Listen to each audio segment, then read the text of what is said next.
قسم کی حفاظت کرنا فرض ہے. واحفظوا ایمانکم، قرآن مجید نے کہا اپنی قسموں کی حفاظت کرو. تو قسم توڑنا جائز نہیں ہے. بہرحال اگر توڑ دیا تو گناہ بھی ہوا، توبہ بھی کرے، اور قسم کا کفارہ 10 غریبوں کو 2 ٹائم کا کھانا کھلا دے. اگر کھلانے کے پیسے نہیں ہیں تو 3 روزے لگاتار رکھ لے.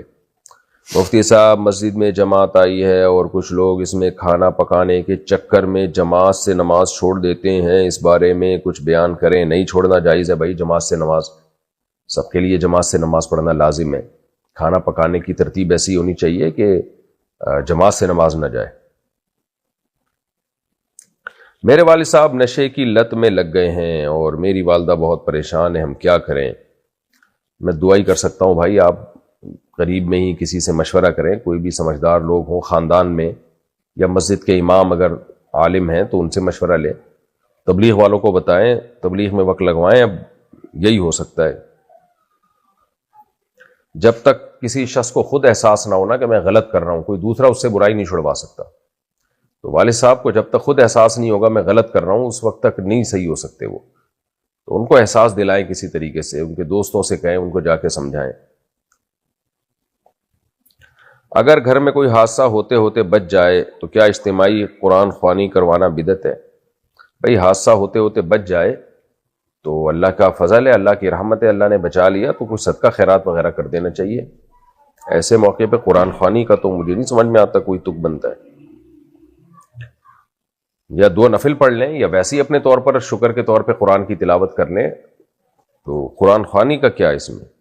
صدقہ بلاؤں کو ٹالتا ہے، اور اگر بلا ٹل گئی ہے تو خوشی میں صدقہ کر دے انسان.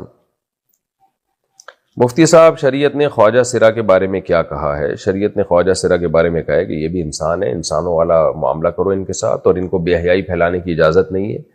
ان کو بھی ملازمتیں دینی چاہیے تاکہ یہ جائز طریقے سے، حلال طریقے سے کما سکیں. اور اگر کسی کو ملازمت نہیں مل رہی ہے تو اس کی ذمہ داری پھر اس کے رشتہ داروں پر ہے.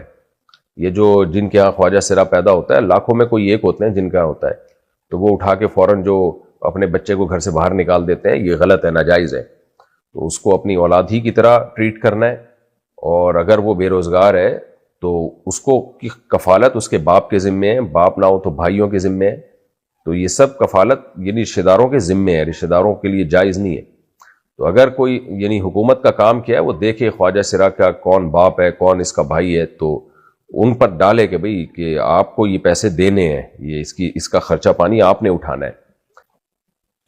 میرے شوہر اپنی ایک فیمیل کزن سے بات کرتے ہیں، وہ اس سے اتنی بات کرتے ہیں کہ میرے سے اتنی بات نہیں کرتے. ماشاءاللہ میں نے بہت دفعہ ان کو منع کیا، غصے سے بھی پیار سے بھی، لیکن وہ نہیں سدھرتے. وہ نہیں سدھرے گا، وہ کبھی بھی نہیں سدھرے گا. اس کا بس نہیں چل رہا، وہ فون میں ایلفی ڈال کے کان سے لگا دے گا. تو آپ ان کو سمجھائیں نہیں. یہ جو اس طرح کے لوگ ہوتے ہیں ٹھرکی، یہ سمجھانے سے نہیں سمجھتے. آپ اس پہ ہنگامہ کریں.